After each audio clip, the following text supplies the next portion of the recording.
Welcome to Ponchatoula Live.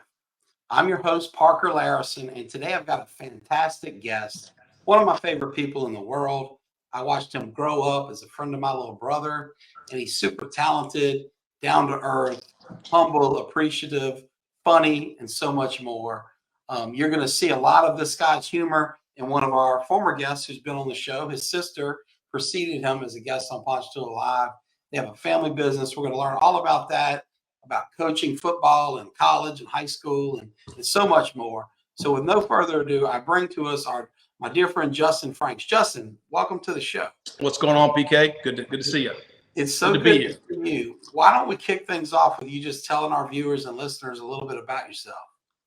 Yeah, so born in New Orleans East, and we lived there until I was 8 years old, and then we moved to Ponchatoula, Beatico area, and my parents still live there. Went to Champ Cooper for junior high. From there, went to Ponchatoula High School. From Ponchatoula, went to Southeastern for undergrad. I have a master's degree from Delta State, which is in Cleveland, Mississippi, which is Northwest Mississippi. Then I've kind of done a few different things. Coach high school football, coach college football. Now in the family business. We live in Ponchatoula, downtown Ponchatoula, Louisiana, and married to my lovely wife, Jamie, and we got 3 girls. Got a beautiful family, and the two of us both outkicked our coverage, to borrow a football saying. That we have these beautiful wives who are, sorority sisters and friends since college. And they bless us with these wonderful children. Let's go back. So as you mentioned, you grow up in the city till you're 8. Yep.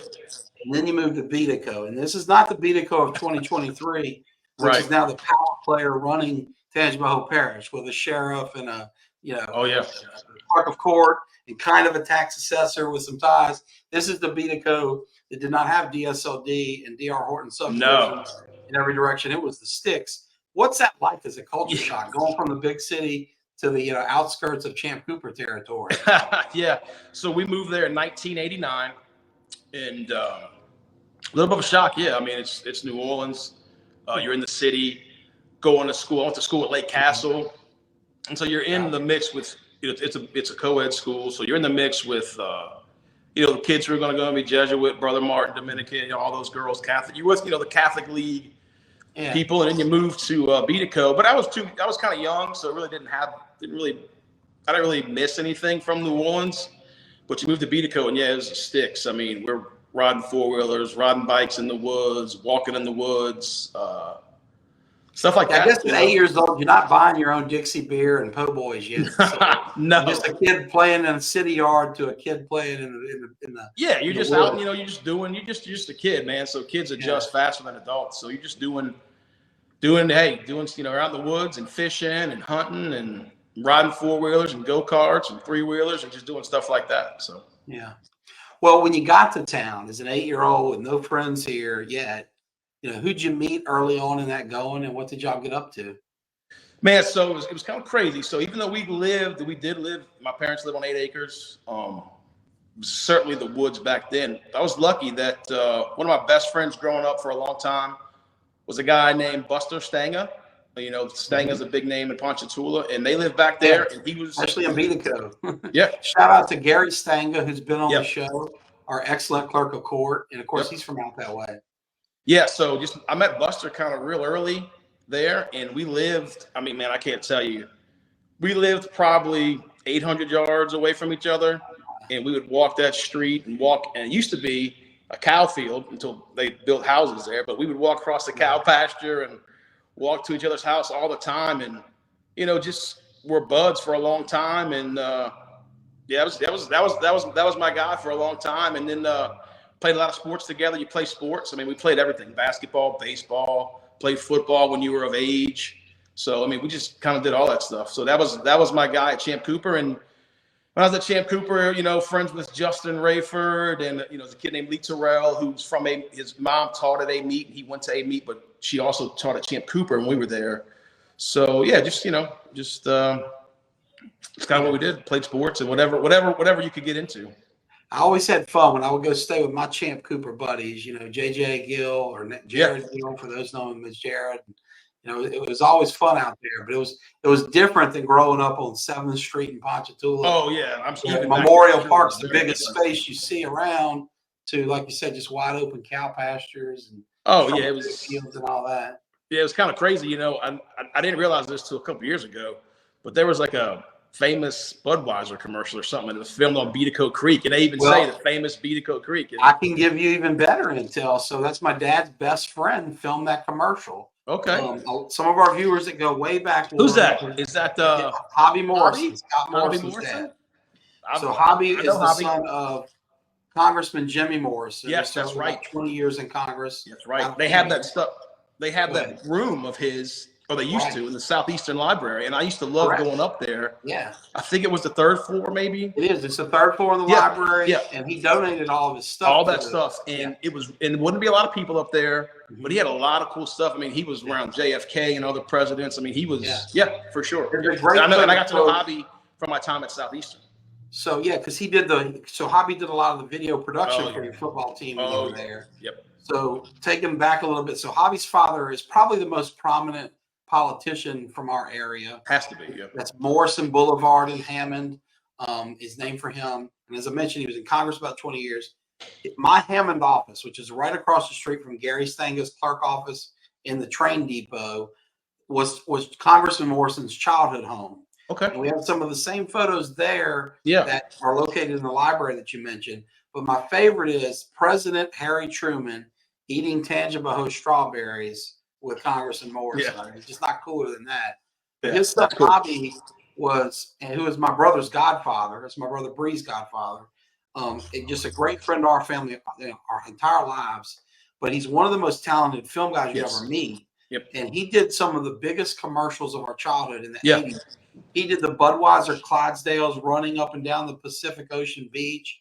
He did Honey Nut Cheerios. I remember them once filming a Diet Coke ad in their back pool at their house out east of or west of So Hobby's a big. He was when I was there. He filmed everything at Southeastern. Yeah, he filmed the coaches' meetings. He filmed practice. He filmed everything. And so, but he was very gracious. He would also have stuff at his home. And so when you go to his home, he's got a highlight reel kind of all his commercials. And people don't realize, I mean, if you saw this highlight reel, you would recognize these commercials. And you would think a guy from Tangible Hope Paris did that. Yeah, he's a very, very cool guy, man. He was very cool. Yeah, but you're right. The Beatico Creek ad, was it Bush beer? I can't remember. I think it might have been Bush. Yeah. It wasn't Budweiser, but it was something in that Anheuser-Busch family. And it's a great ad. Yeah, it's a great ad. And if you ever see my dad out and about, he can tell you some fun stories about it. It's funny because I always, we live in downtown Ponchatoula on South First. And the other day I was looking for The Pistol, and it's now on YouTube. Yeah. And I know your dad's in that. And but you can see a lot of stuff from downtown Ponchatoula. I think there's a couple things from downtown Hammond as well. But it's on YouTube now, the full movie, and I saw your dad in there. And, well, my dad's got a speaking part in there. For folks, if you watch The Pistol, and if our producers are watching, go on YouTube, look for the Pistol Pete movie. I think it's The Pistol Making of a Legend or something like that. But it's now 100% free, available on YouTube. Yep. And my dad played the part of the referee who would kick out the high school player, allowing an 8th grade Pistol Pete to get in the game. And growing up, Dad was real proud of that part. As he should be. But that's a neat story. But so it's cool to have artists like Hobby, who spent half his life in California making these big time ads, who started here in our area, maybe moved away forever, but loved it so much that he came back. And when he came back, he worked with you at Southeastern. And we will get into your Southeastern football career here in a bit. But let's circle back, if you don't mind, now to your childhood. And as we do transition there, I'm going to bring up a quote here, or a comment from Mandy, your sister. Mandy, I talked about you in the intro. One of our favorite interviews ever was hers. She says, hey, and says this is our favorite interview. How about that? I'm very, very, very, very proud of my sister, and her interview was good. You did a good job. She did a good job. She did, and I can't wait. I'm going to get your mom to see who's her favorite interview. That would be the real test. To anybody watching live, as you can see, we have the ability to put your comment up. So if you've got a question for Justin, or just want to say something nice as Mandy's done, fire away. Our trusty executive producer, Danny Lynn Dennis, has graciously put up the link to the pistol. So if you haven't seen that movie, check it out. Filmed right here in Ponchatoula. All the basketball happened at Ponchatoula Junior High. The house is no longer there. It was torn down. That's what I was going to say. Why did the city let that happen? It shouldn't have done that. Don't know that. I don't know City Hall. But, of course, the house was then located behind what's now the donut shop over by First Baptist. But that's great. So, Justin, circling back, you get to Champ Cooper. And I know one thing, because I had so many Champ Cooper friends, that's unique to Champ Cooper and similar to my experience at St. Joe, is that you come from this fairly small school. Now, Champ Cooper's grown a ton, but in your day, it was still really small. And then you go into Ponchatoula High, which is enormous. Yep. And there might be 10 times as many kids from the junior high as you and your small little tribe there. What was that like? I mean, at that point, you're here since 8, so you've been around a while, but what was your PHS experience like? Yeah, it was a little different. So I think we graduated 8th grade with like 33 people. Wow. And times were a little different. And not all those kids were gonna go to school or go to, finish high school or go to college. A lot of those kids back then, some of them were, working on family farms and stuff like that. And I mean, it's not that long ago. And as I recall, at least in my time, some of the Champ Cooper kids went to Hammond High. They didn't all come to Yes. A lot of kids go to Hammond High. Like I said, a good buddy of mine from high school was a kid named Lee Terrell. He went to A-Meet because that's where they're from, and his mom ended up teaching there. But yeah, it was a little different. Knew the kids from Champ Cooper, and it's kind of cool. At our 10-year reunion, we took a picture together, and there wasn't that many of us, but knew those kids, and then knew a couple kids from playing sports. But yeah, it took a little while to kind of get, I remember going to Ponchatoula the first day of freshman year, and they'd say there's over 500 of you in here. And there was over 500 of us in there. And this is 1995. So it was a big class. And it took a little while to kind of get to establish those relationships. And I didn't play any sports. I remember, you go to Champ Cooper and we played every sport. I mean, I played basketball. We played football. One of my coaches for all that was Tommy Bolton. I don't know if you know Coach Bolton. Oh, yeah, absolutely. He's a legend. Yeah. Good coach. And, man, he had a big impact on me. Yeah. I thought he was the coolest guy. I remember he would give me the sporting news. He knew I was just a sport freak. Yeah. And he would give me, so he would go through, whenever he was done with it, he would give me his copy of the sporting news. For you youngsters watching, this is, great. This was the era of sports magazines and newspapers. Yeah. There was no internet to check out last night's box score. So he would give me the copy of the sporting news. And I remember he also coached at Ponchatoula High School. I remember he had pictures of his old Ponchatoula baseball teams in his office. I thought that was really cool. Yeah. But it took a little while to get going. And he and his wife, Erin, they're just great people. Yeah. Great. And I still see Coach all the time. I still see him getting my hair cut or I see him at the gym. But I remember going to freshman workouts, going from 8th grade to freshman year. And they had you running a mile and lifting weights. And I was like, I'm not doing that. And that's one thing I do regret is not playing all 4 years. But yeah, it took a little while to kind of get my feet going to Ponchatoula High School and meet more people than outside of those Champ Cooper people. But it worked out okay, Well, I know when I look back, from my vantage point, basically leaving PHS about when you arrived, but you shared a lot of friends with my little brother Louie. And I think of all these guys like Mark Verbois, Sprout, Stricker, Ryan Leschere. These are not Champ Cooper guys. When do you come across those guys and others that you met and became so close with? So I knew some of those guys because I kind of forgot about that. So we did have to go to Champ Cooper. We did have to go to CCD. And I don't know why they did come from St. Joe, but they did too. So I knew some of those guys because we went to CCD. Whenever I think you take the class for confirmation together. Yeah. In your earlier years, we St. Joe kids do our religion in our days. You do separate, but as I recall, you came together around confirmation. Yeah, so we would go on Sundays, whenever that was, maybe freshman year of high school. You go on Sunday. And so I knew some of those guys, but I kind of came across Joe and Ryan, and those guys are still my two best friends today. So this is Joe Ernst and Ryan. Joe Ernst and Ryan Leschere, for better or worse. And that Ryan's done an interview, folks. You can see check it out. Yeah, we can put a link up, but please go. Yeah. So Joe Ernst, Ryan, I kind of came across them, I think, in one of our junior year homerooms. I think it was homeroom junior year. Mm-hmm. And we all kind of shared a love and still do for stupid things and Seinfeld and Like stupid things like backyard wrestling. yeah, that's a little later, but yeah, things like backyard wrestling and stuff like that. So we just kind of all shared the same sense of humor, and still do to this day, which is good and bad. And I remember that year Joe was Key Club president.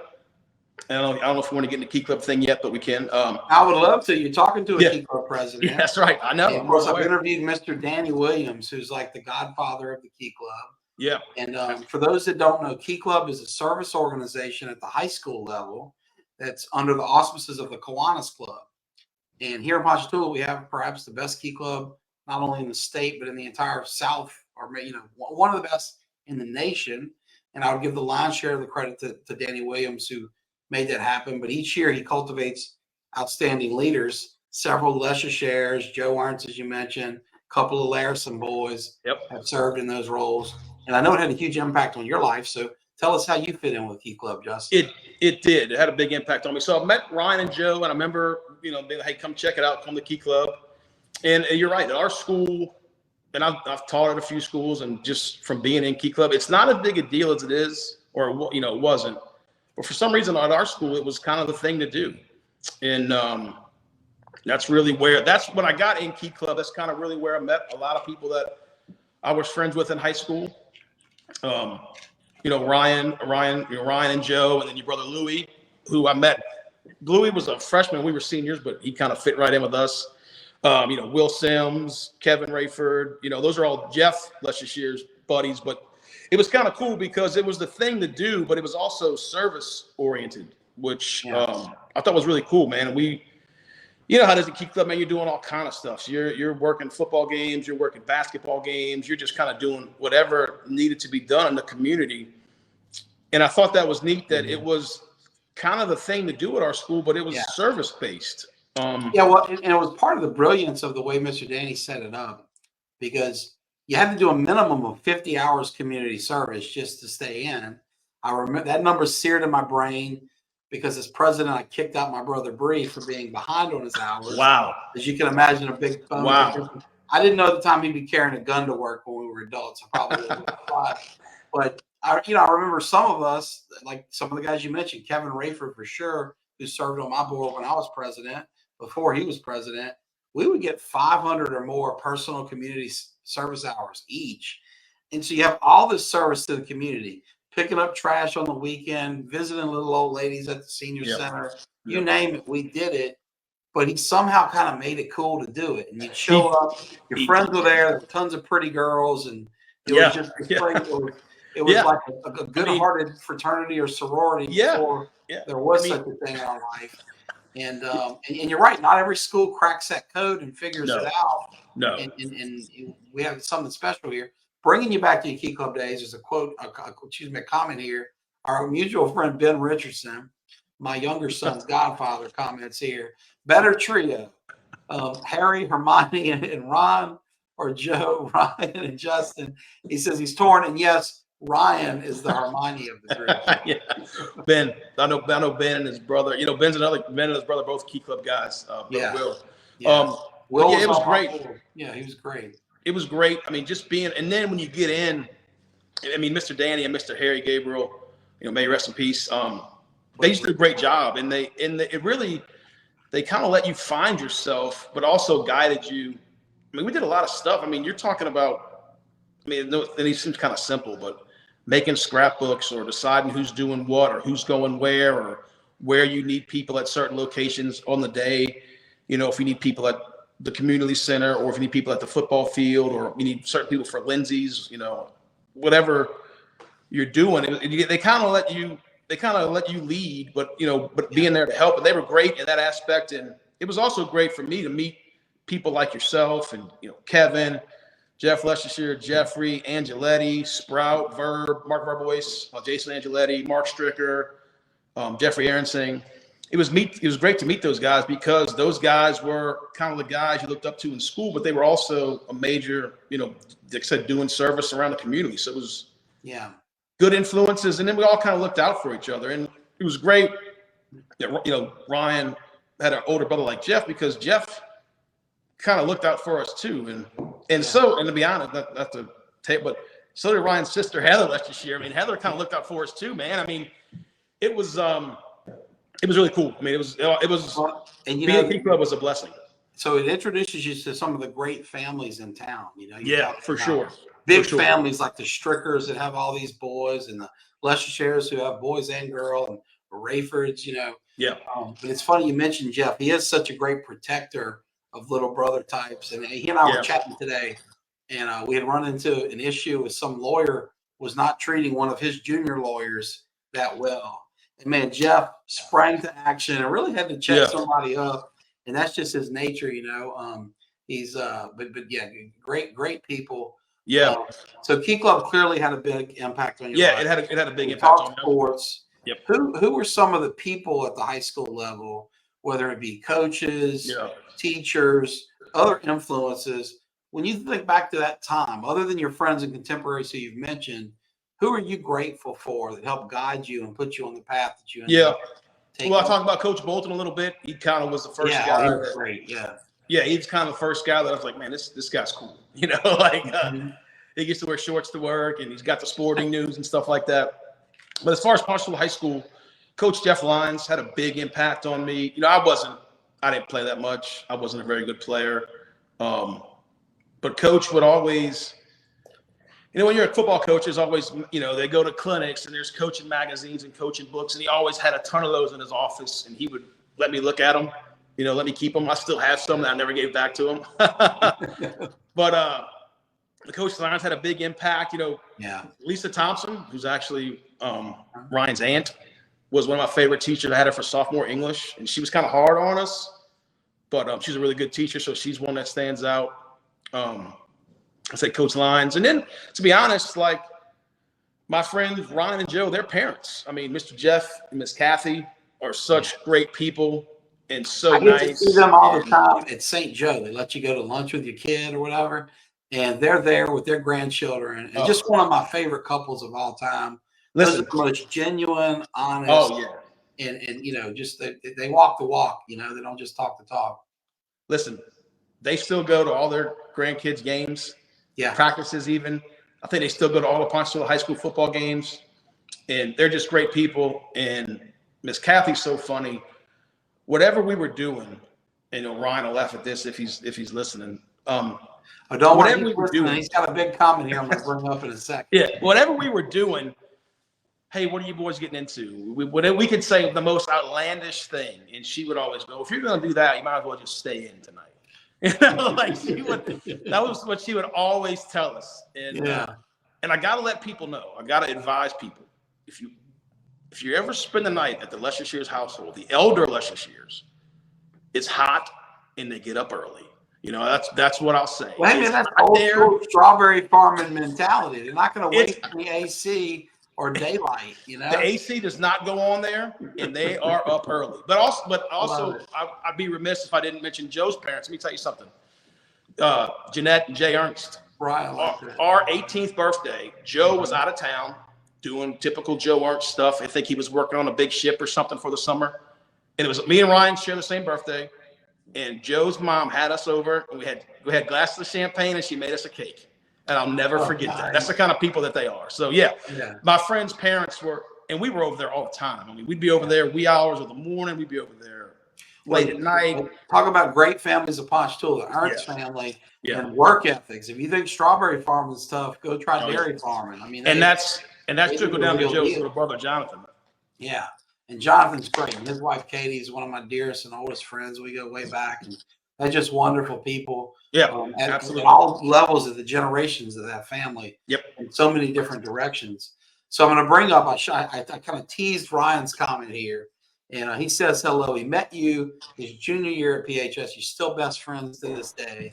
Says you were one of the funniest people you'll ever meet. And a wealth of useless knowledge. Only a best friend would put that out there. That's true. And he says to our buddy Ben Richardson, who commented, he'll take the Hermione comp as a compliment for being smart and pretty.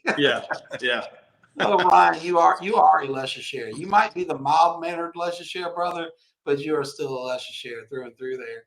Other comments coming in here. Erica, another wonderful guest that's been on the show. Erica just voted for you today on the Yeah, good luck to them. Good luck. We're all rooting for you here in Ponchatoula. But she says she's loving this. And Keith Mitchell's got a great one. Coach Fred Tucker back in the day. Man, what a great man Coach was. His son Spencer and I were but 1 year apart at St. Joseph PHS and friends. That's not Dr. Spencer Tucker. But I think about him. I walk in mornings, and I often walk back by their house, back behind 10th Street or whatever that is back there. And what a great man he was. And the Tuckers are a great family. That's thank you, Keith, for mentioning that. We're here with Justin Franks. We're talking PHS, the good old days, all his buddies and the influences. What I'm dying to get into here is the next chapter of life, where I know you'll have a great many adventures from the frat house and a lot of the same buddies we're talking about now. But most importantly, to meeting your beautiful wife so that you can create the wonderful life you have now. But what was the next chapter after PHS? Can you walk us through that? I will, but I'll be remiss if I didn't tell this story. So I told you I would. So when you got one of my brothers, Louis. Go for that. Your little brother Louis fit in with us perfect. I mean, even though he was a freshman and we were seniors, he fit in with us perfect. And I mean, we would do whatever. Which means we wanted the sheriff's kid in the back seat when we were up to no good. Yeah, you're right about that. But a funny story about that is I remember going to your parents' house one night and falling asleep on the back couch, which I think you said is still there, and waking up on a Sunday morning, and around that couch were you and like 5 or 6 of your buddies just sleep, like sitting around me as I sleep. And you're like, hey, what's up, Frank? So I'm like, what's up, PK? But there wasn't much privacy at the Layrisson house. We didn't have enough room for you. And your parents were great too. I mean, they had been through so many. I mean, Louis, by the time Louis came, he was what, the fourth boy? I mean, the fourth boy. Their will was broken. They were worn out. They were defeated. So, but yeah, so went to from high school, went to Southeastern. Again, went with all my friends from high school. A lot of people went to Southeastern, and then went to college and joined a fraternity, which included a lot of Ponchatoula people. Jeff Luckett's one, Sprout, Mark Stricker, Verbois. I mean, there's others. Stephen Kelly. There's others in there too. I don't want to miss anybody out. But yeah, joined a fraternity and joined it with Ryan Lestershire and Joe Ernst, my two best friends, and it was also a really good experience. We all kind of took care of each other, even in high school. That's one thing I'll say.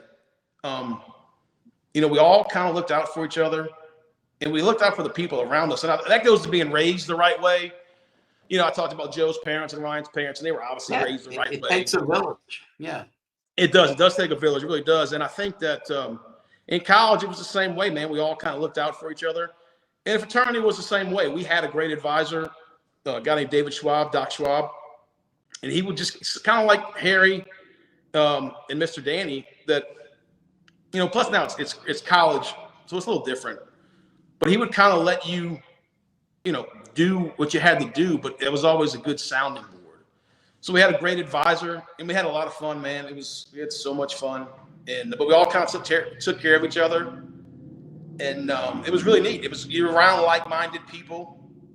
And it was fun, man. We had a great time in college. And that's where my wife, Jamie, she was in a school. Y'all took care of each other. Who took care of you by introducing you to Jamie? How did you pull that off? You got some game, man. No. How you make that work? I have no game. Never had any game. Just kind of met, she was in the sorority. I was in a fraternity. It's kind of one of those deals. We just got lucky. I mean, I knew, and it was actually Sprout. It was Mark Stricker who was like, because she had dated a friend of mine, to be honest with you, and they'd been broken up. And I talked to Sprout about it, and Sprout was like, look, he had already gone to Florida, and he was like, but he's my big brother in the fraternity, was in Key Club, and he was like, look, if you love this girl, man, you think you can marry this girl, do it, go do it. And he was right, and I did, and it's great. I mean, it was Jamie. Sprout is a fount of great advice. He's a wonderful person, been incredibly successful professionally. Yeah. He hired one of my best friends, Chad Richard, years ago. Yeah. To give him an opportunity to get into medical sales, and Chad has thrived, and they worked together at several places. Yeah. There's no better guy in the world.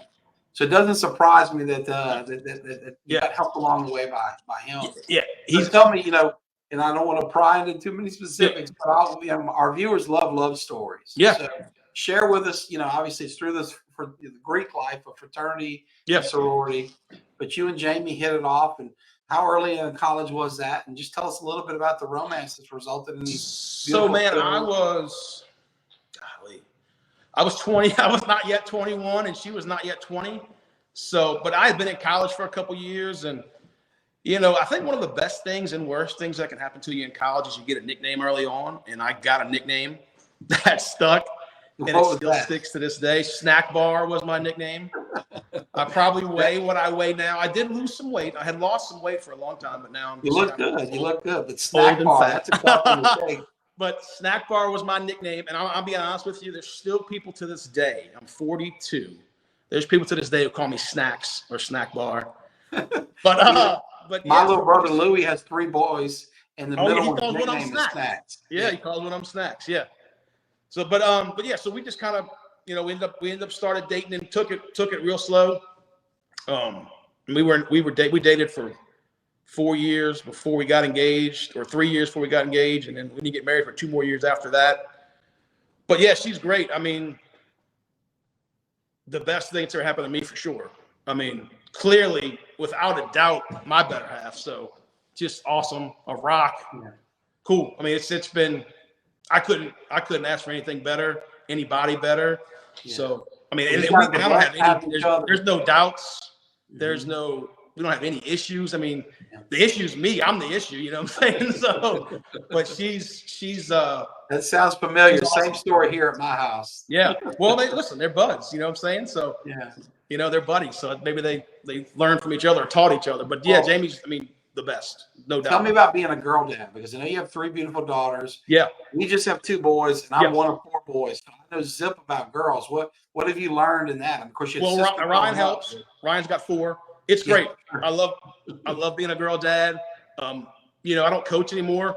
So I think that God, I think that in a way it kind of worked out, because I love watching my daughter compete. She plays soccer. She's 12. My oldest daughter's 12, or going to be. Yeah, she's 12. I love watching her compete and play soccer, and it's great. And it's one of the joys of my life. I'm definitely a soccer dad or a soccer mom for sure. I've had a few people gift me stuff that's, soccer mom stuff. So I love watching her compete, play soccer, and it's one of the joys of my life. And, being a girl dad's great. Being a girl dad is it's awesome. Listen, I thought being involved in football and loving sports like I do, not having sons would be a big deal, but I don't even think about it. It's not anything. I don't think I'm missing out on anything. What's obvious in the interview and anywhere else people see you, that they bring you such joy that your life is with the wife and daughters you have. It's unbelievable. So speaking of soccer, I want to put up here a phenomenal soccer player, Ray Bella.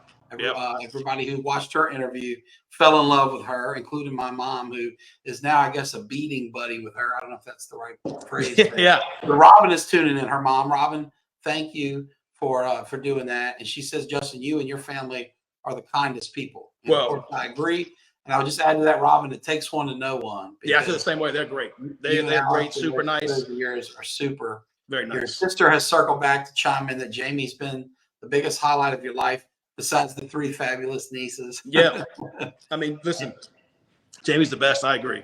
Yeah, she's great. But you mentioned a nugget there, and we're talking about college and Jamie and your girls coaching football. Yep. So let's talk about that, because I think it's not often we get the chance to talk to someone who's coached football at the college level in the Catholic leagues in New Orleans. Yep. So while we're talking college and your Southeastern experience, you mentioned graduate school in Mississippi later. Tell us how you got into coaching, and let's go into those years a bit. Yeah. So was in college and wanted to do it and kept kicking the can. I can be a procrastinator on some things. And 1 year went by. I kept talking about wanting to help and volunteer locally. And 1 year went by, and I didn't do it again. And my mom, actually, she went through the phone books. This is how long ago this was, probably 2001. She went through the phone book, and she went through all the head coaches in Tangipahoa Parish and all the phone numbers to the field house or to the school. And I was like, she's like, here's everybody's phone number. Here's every head coach in the area. Call them. Start calling them. Don't let it go by, because you're going to let it go by and not do anything about it. And so I did that. I started calling around. So I'm 21 years old. Started calling around, see if anybody needed any help. And Coach Keith Corona, Independence, was like, I'm all full. And the next phone call I made was to a guy named Mike Stant, who was at Springfield. I'm sure your listeners and viewers and yourself. I know Mike Stant well. A legend. Legend. Yeah. Mike Stant's a legend. But so his son Gabe and my nephew Colin played together and were good buddies growing up. Yeah. I love Mike. Yeah. So I called Mike, and he was like, yeah, I'll take you right now. And then later that day, Coach Keith Corona called me and said, look, because Independence High School at the time was one of the places where they always groomed young coaches, and they always took young coaches on. And Coach Keith called me later that day and was like, look, hey, a spot opened up if you want to do it. And, one thing my dad always told me is be a man of your word. And I was like, nah, Coach, I appreciate it, but I've already talked to Coach Stan at Springfield. I got to stick with him. And so I started out at Springfield High School, volunteering, didn't know anything. Coach Stan was great. Coach Dave Masaika was there, and it was just them two, me and one other guy who was a volunteer, just like me. That was it. That was all we had. And then in typical Mike Stant fashion, the next spring, so I coached at Springfield for a year. The next spring, I go on vacation, come back, and I'm checking the newspaper, the Daily Star, because we were gone for a week. And I'm looking, and it says Springfield Stant resigns. And I think at that time he went to AMEET to be involved in administration. It was the principal, right? Or something like that. Yeah. I think it was the principal. So I call him. I'm like, Coach. He's like, don't worry about it. I already called Keith. You're at Independence. Give him a call. Like that's Mike Stant for you. Like, didn't tell me he was leaving. None of that. But as soon as I called him, he's like, no, I got a job for you. Call Keith. He's expecting your call. My surprise level on that is at 0, because you're right. No, listen. That's how Mike rolls. I could spend an hour talking about Mike Stant. It wouldn't all be PG though. But so I go to Independence for 2 years, coach there. It was great. I loved it. Learned so much from those guys. Independence coach Keith, talking about influences. I mean, just taught me how to do things the right way. For my 2 years there, I was the chicken guy. And what the chicken guy does at the end of the home games, there used to be a place in Independence right in Tickfall, called Big Daddy's Fried Chicken. Mm-hmm. Chicken guy does at the end of the game, you bring the fried chicken to the away team. And that's what I did for 2 years, paying my dues, stuff like that, learning the game, coaching, and was lucky. Coming home to Jamie smelling like a deep fryer from carrying all that chicken around. Was lucky enough that at that time, Southeastern football was coming up. And, man, they had a great staff. They had Hal Mummy, Woody Woodenhofer, Herb Patera, who's a name people don't know, but a coach in the NFL, coach in the CFL, coach in college. So many folks, if you don't know, these are folks. Coach Mummy had the #1 offense in all of college football at Kentucky. Coach Woody had coached in Super Bowls in Pittsburgh. He was the linebacker coach for the Steel Curtain. Yeah, so, I mean, just some of the best and brightest minds in football history. Yeah, and then Bobby Morrison is videographer, fresh off of the Budweiser Clydesdale. Yeah. And other guys people don't know, like Carlton Buckles, who still coaches, was a coach at LSU, Baylor, TCU. Shannon Dawson was there, who's now the OC, I think, at Miami. Gary Goff, who's the head coach at McNeese. Matt Mummy, who's the OC, I think, at Colorado State.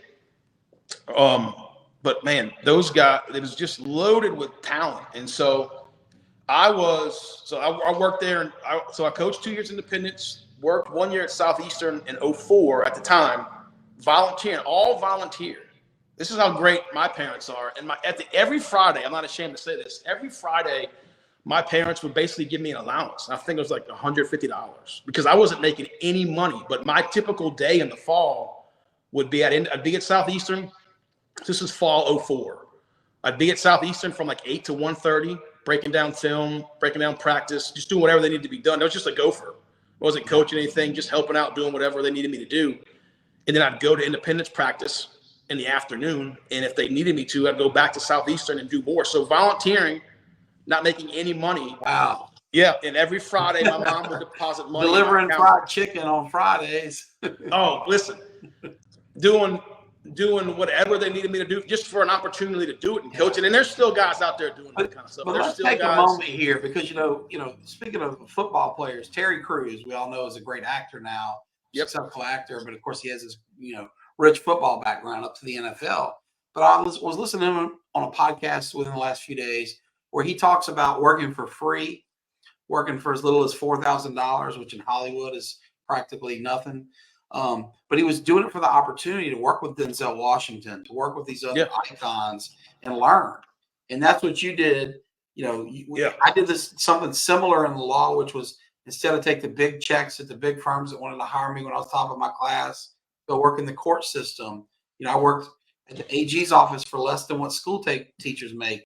Are made in 2002. Listen, I got a court system, but when you do things and you get invaluable experience that you can later use to make a buck. I mean, I want folks watching, in case there's some kids, to take note of that, because I think I don't know if it's true. I haven't worked with enough millennials and subsequent generations, but you hear about kids getting out of school expecting to make $80,000 on day one. Look, that's not life, folks. That's not real life. I think you have to be humble and you have to appreciate where you're at. And, I was raised the right way, and those are things that were just instilled in me to do those kind of things. And so it was at Southeastern, and but Coach Mummy, they left in December of 2004. Can I just interrupt you real briefly, Justin? Because while you're mentioning your parents giving you an allowance so that you can do this, being there for you, while we're talking about parents, while we're talking about family, I want to show you here. Mark Franks has chimed in. That's my uncle. Your uncle's watching, so he wanted you to know. Well, I say my uncle. That's my dad's cousin, but it's one of those. You know how family is. But you got. I know we brought your sister up earlier, and she was here, and she comments too. You had the best parents ever. Yeah. Look, who would say otherwise? Look, my parents. Listen, through my coaching journey,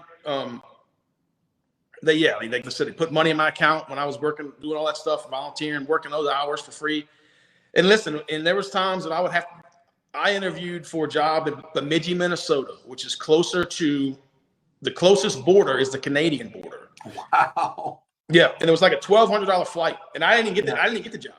Wow. It was like a $1,200 flight. My dad was like, "Yeah, sure, let's do it." And so they're just very blessed with that. But so the whole time.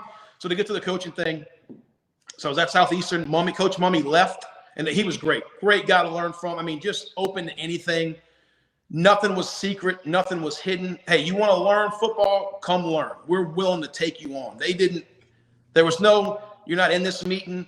There was none of that. The only thing he said was like, look, I was in college at the time, and there's a couple of guys like me who were there. And they're like, look, guys, whatever you hear in here, just keep it in here. That was kind of his only rule. But like you said, I was applying for jobs, and at the time, writing people, emailing people, faxing resumes, doing everything I could to try to get to, advance in the career. And got lucky enough that the only job I got, not the only job, but the job I got and took was a job at a school in Albright, in Reading, PA, Albright College, which at the time we used to print out MapQuest directions. So this is like 2005. And I remember on the MapQuest, I flew up there. But on the MapQuest directions, it was exactly 24 hours from Ponchatoula, Louisiana. Yeah. And I had taken the job. But I was like, look, it was May when I got the job. I was like, look, coach, when's the last day I got to be up here? What's the last day? He's like, I don't know. I'm making this up. He's like, July 14th. I'm like, okay, cool. I'll see you then. So a week to the day before I'm supposed to leave and go to Reading, PA, and move, and who knows what would have happened. I think Jamie and I would have stayed together, but who knows, That's a big ask. That's how committed I was to football. Yeah, it's a big ask. But I was committed to football. And so I go up, I'm leaving. A week to the day before I'm supposed to leave, I get a call from Rick Rhodes, who was the head coach at D2 Delta State in Cleveland, Mississippi. And he's like, look, I got a GA job, GA graduate assistant. We'll pay for you to go to school, get your master's. It's 4 hours away. He's like, he's like, somebody just quit. Your resume is literally the top one on the basket. It's your job if you want it. So I got lucky, and it was 4 hours away. I got the Albright deal was no school. It was just coaching. Yeah. I got to get my master's 4 hours away. We were good. There was Hammond people already up there. Pete Golding. Scott Eister was playing. Ryan Barker was playing. And at that time when I got up there, Josh Golding, who's my age, graduated from class of 99. He went to Hammond. I went to Ponchatoula. Josh was up there just hanging out and working and watching Pete play his senior year. So already kind of had some friends there. and it was great. I mean, we were good, great experience. Played on ESPN. We played in the national D2 semifinals. Wow. And you talk about blessed. I was around Ron Roberts, who's now the DC at Florida.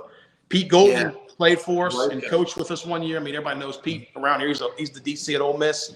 Former DC at Alabama under Saban. Yeah. You talk about And listen, he gets a lot of guff. Great coach. That dude is a straight up baller as a coach.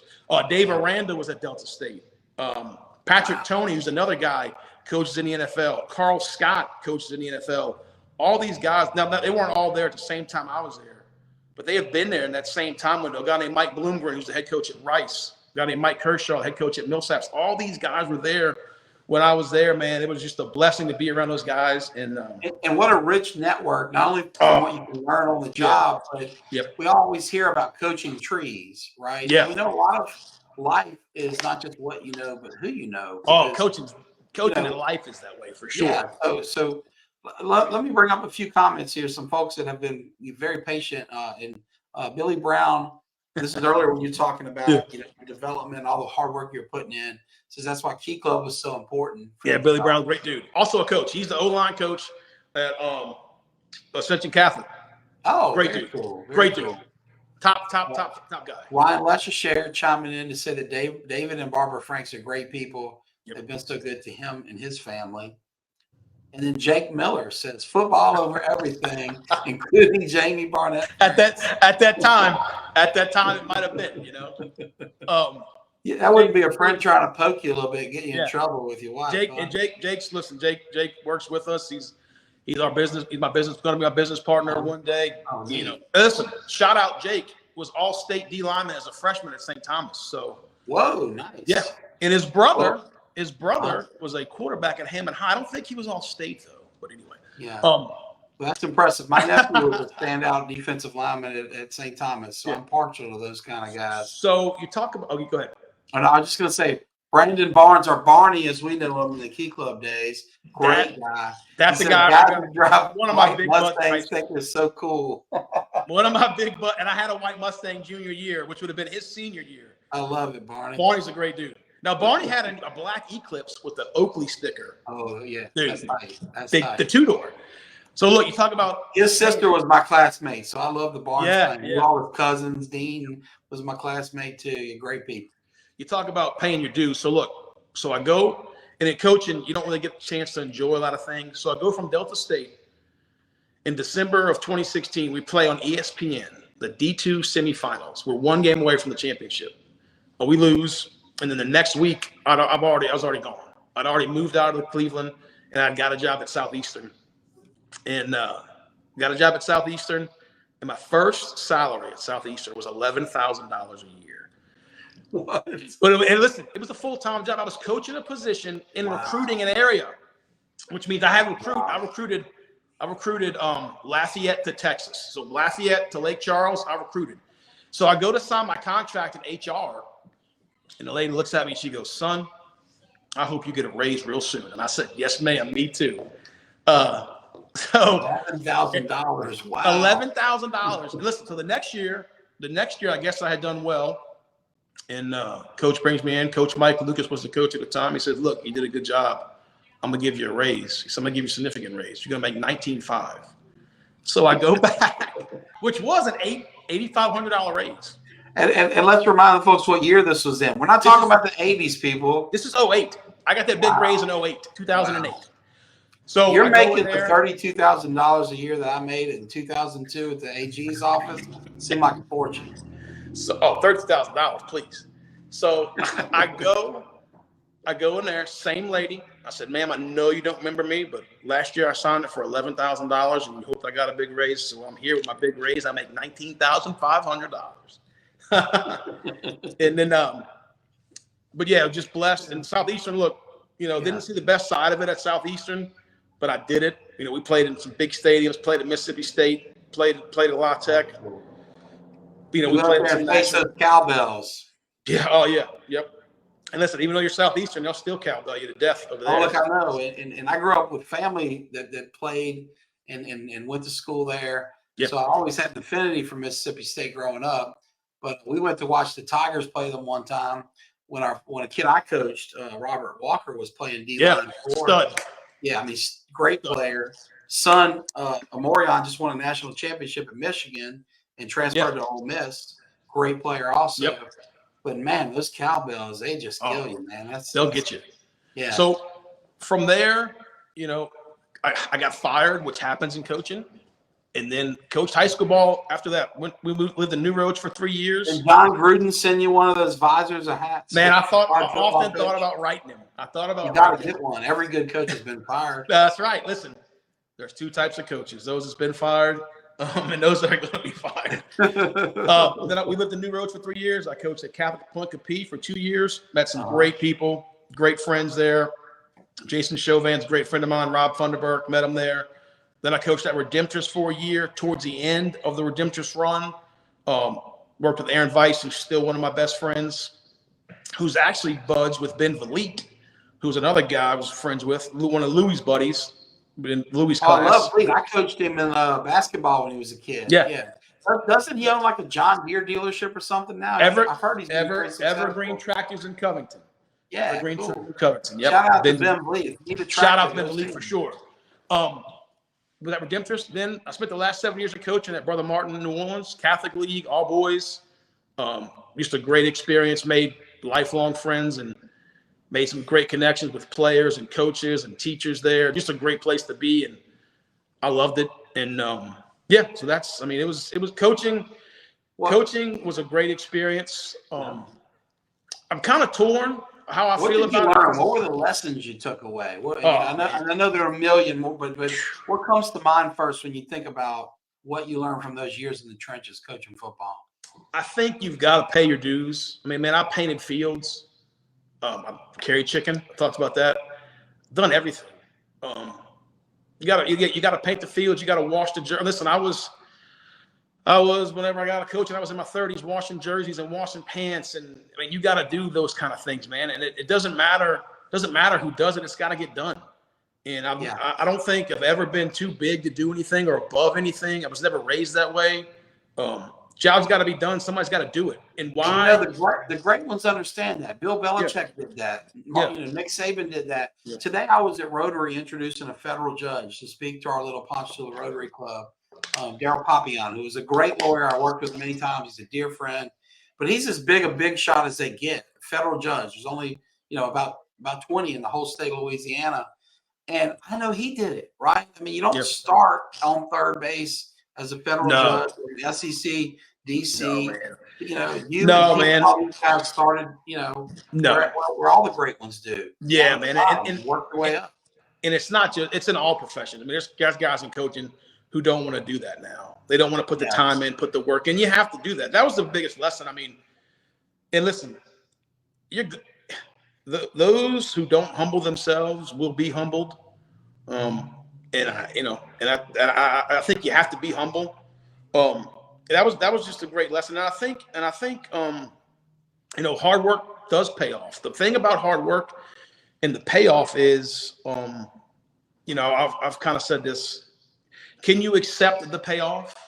And then are you smart enough to recognize that this is the payoff? Everybody works hard.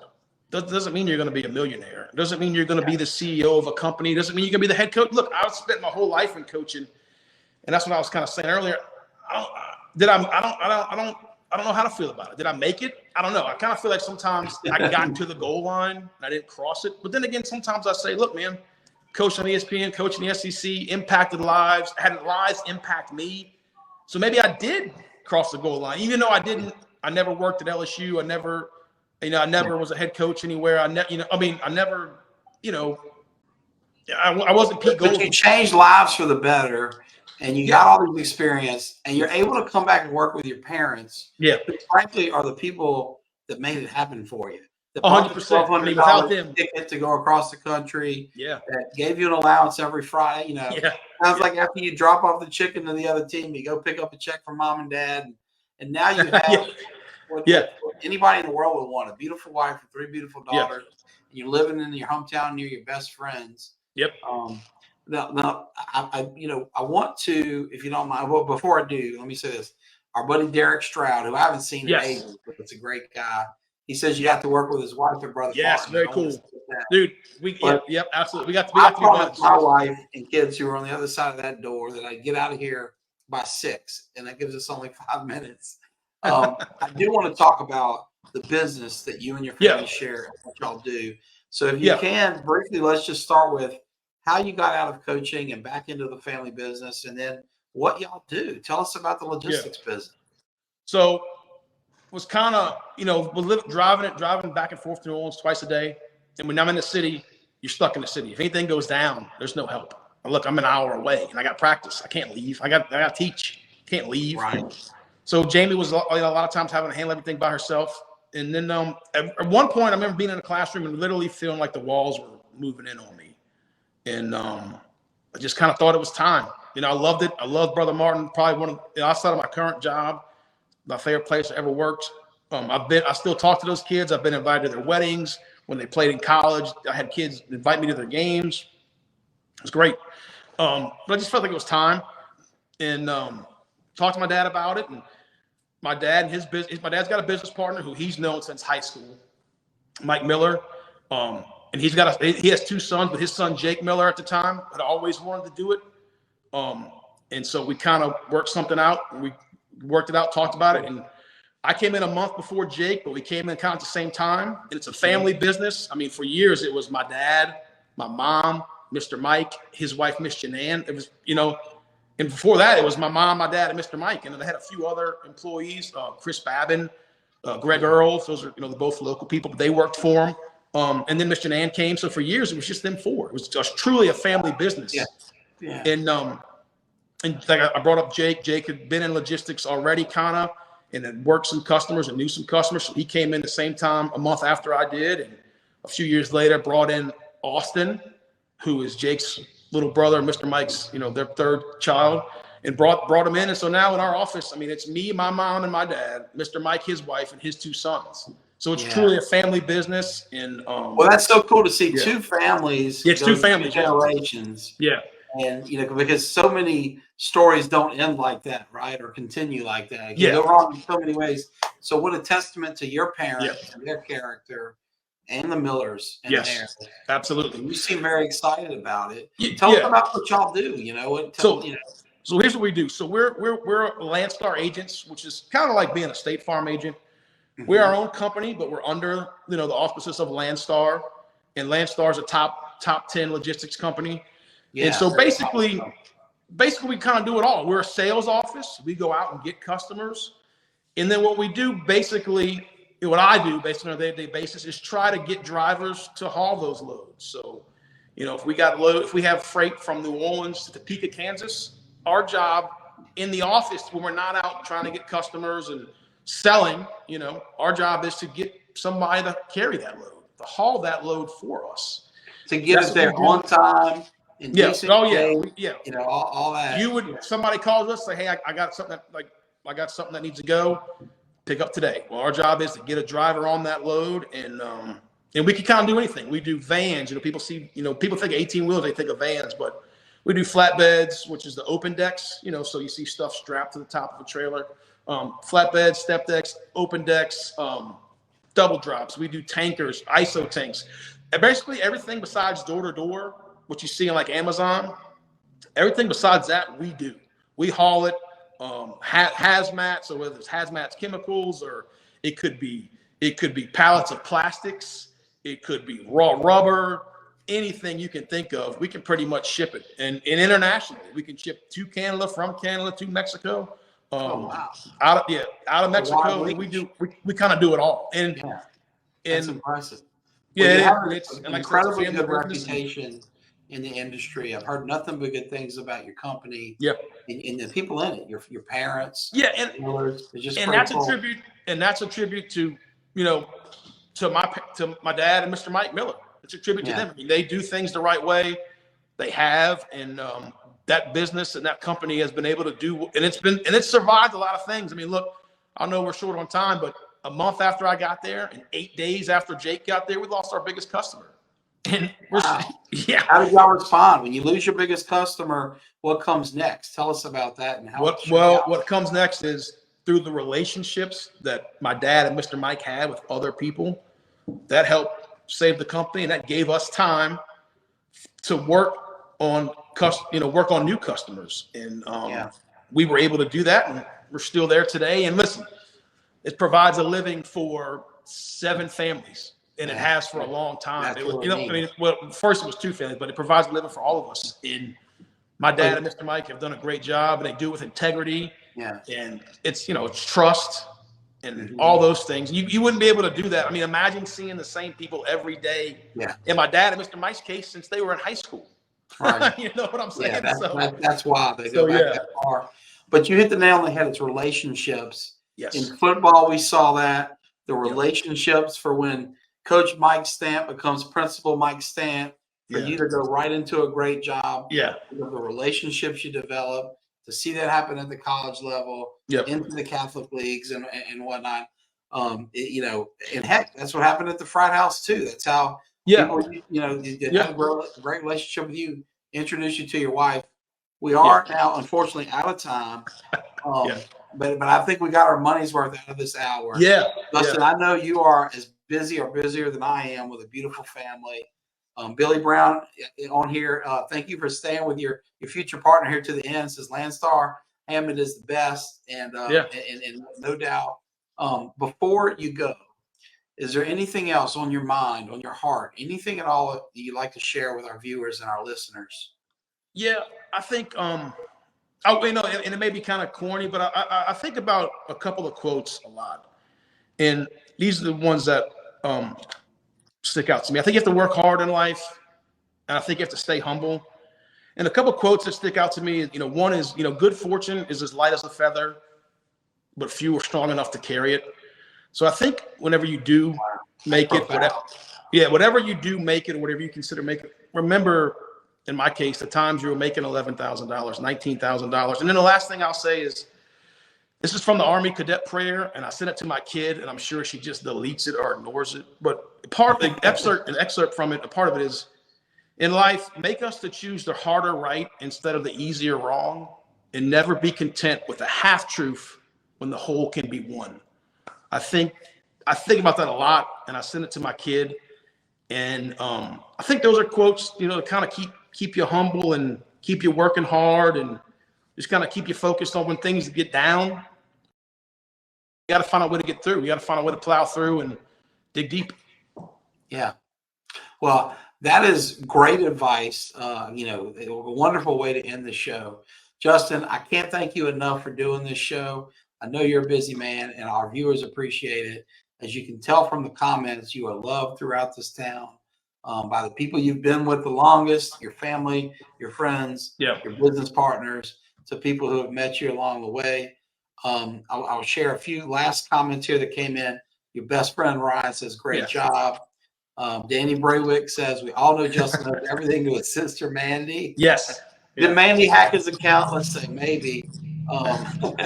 Sharon Barnett says she enjoyed the event. Yeah, I have great in-laws too. That's of course. Mark Frank says great job. David Frank says what a great show. That's my dad. And so he was watching, probably there the whole time. Yeah. To everyone watching, we thank you for tuning in to us. We now the 63-minute mark. We're probably both in trouble with our wives, but that's nothing new. We've been catching it from those 5 Mu girls for a while. That's right. That's right. But thank you all. And thank you for watching. And thank you, we'll Parker. see you again soon. Y'all take care.